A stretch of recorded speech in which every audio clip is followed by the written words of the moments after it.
in my own journey to figuring out my own patterns wreak havoc in our relationships, and they create ruptures, they create abandonment. And like, I look at my son, he's 5.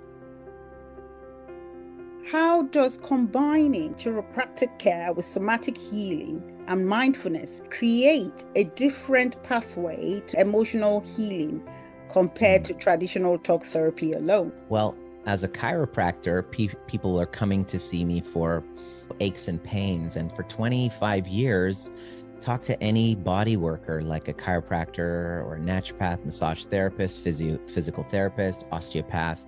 They will tell you that stuck emotional energy in the body creates inflammation and pain. And I thought to myself, am I really helping them if I'm dealing with the downstream issue? So as my time in practice grew and my own journey to figuring out my own patterns in my relational dynamics, I couldn't keep the secret anymore. And I started creating these workshops in my office, giving people skills to become their own medicine. And all of them slowly were pointing to shifting their relationship with their own emotional well-being. So our dysfunctional relationship with our emotions themselves, our grief, our anger, our shame, our guilt, this dysfunctional relationship with these emotional parts of ourselves wreak havoc in our relationships, and they create ruptures, they create abandonment, and it just resurfaces all of these unresolved issues. We see these patterns in our marriages, in our relationships, and then in our businesses. So it just downstream wreaks havoc. That's what it did for me. So in my journey to really reconciling with, I'm a smart guy, I can help a lot of people, why is it that my relationships were epic disaster? And it wasn't until my last relationship with my last girlfriend became abusive, where there was emotional abuse, mental abuse on her side, and then I reactively became physically abusive, that I had to pause and go, all right, I'm a smart guy, I help a lot of people, what am I missing? And this is where I stopped working and distracting myself with this title, with this role of becoming Dr. Nima, and I started to look within and realize that most of my entire life was built on creating this character so that I didn't have to feel this unworthiness. I was trying to prove my worthiness through my career, through my relational dynamics. And so I had to stop doing that and start to feel the pain that I had been avoiding with these characters I created. And the concept of, and I started studying polyvagal theory, somatic experiencing. I went into my own inner child, parts work, breath work, and I stopped using the mental, psychological, and I went into the somatic psychology, and the concept of becoming trigger-proof was born. So I healed from that trauma bond. I'm still trying to leave that last relationship, and I've created an amazing family. I have my son, at the recording of this, is 5 years old. My marriage, we're almost 6 years together, and I want to teach entrepreneurs how to have success without compromising intimacy, how to connect with their ideal clients by taking off the mask and being exactly who they are without a performance. So this is why the concept of becoming trigger-proof was born. Oh, thank you so much, and congratulations. Work in progress. Yeah, we are all work in progress. Nobody's 100% perfect. So, listeners, the journal reflection. Where do I feel stress or emotional tension most in my body? What might my body be trying to communicate that my mind has ignored? So, what signs in the body tell you someone is holding unresolved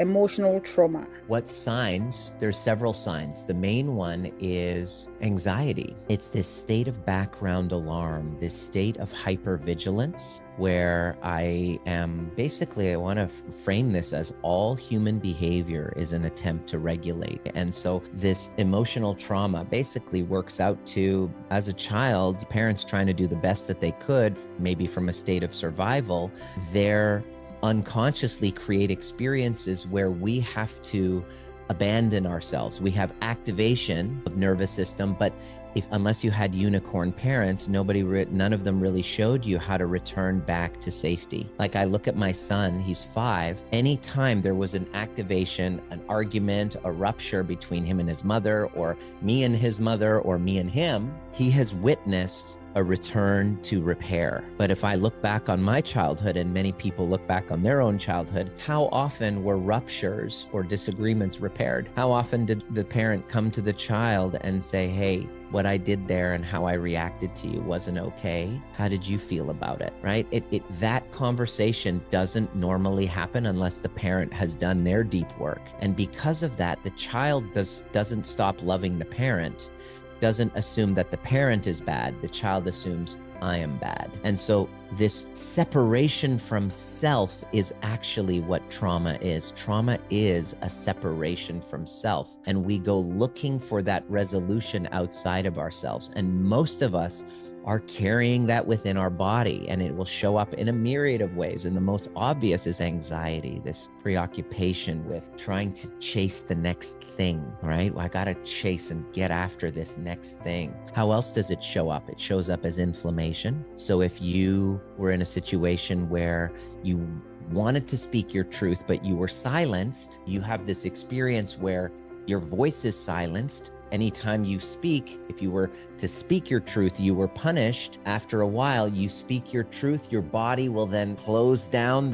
suppress that emotional expression, and now you'll have inflammation in around your throat. Well, guess what? Prolonged period of time, you'll have thyroid. If it's here, you'll have heart conditions or breathing problems. If it's lower, you'll have digestion. If it's lower, you'll have reproductive system issues. So most autoimmune disorders, most chronic illnesses are unresolved, trapped emotions stuck in the body for years that haven't been expressed. So if you're sick, you have unresolved emotions. If you get sick a lot, if you're carrying a chronic pain or chronic illness, there is that charge held within your body, the somatics, that will be manifesting in anxiety, depression, reactivity, chronic illness and pain.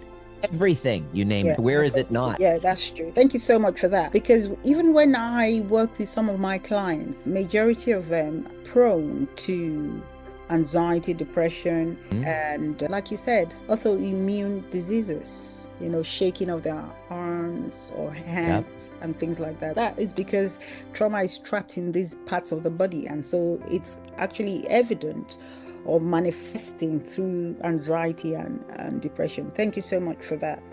Be safe and be positive. And don't forget to check out our social media handles. Thank you. Bye for now.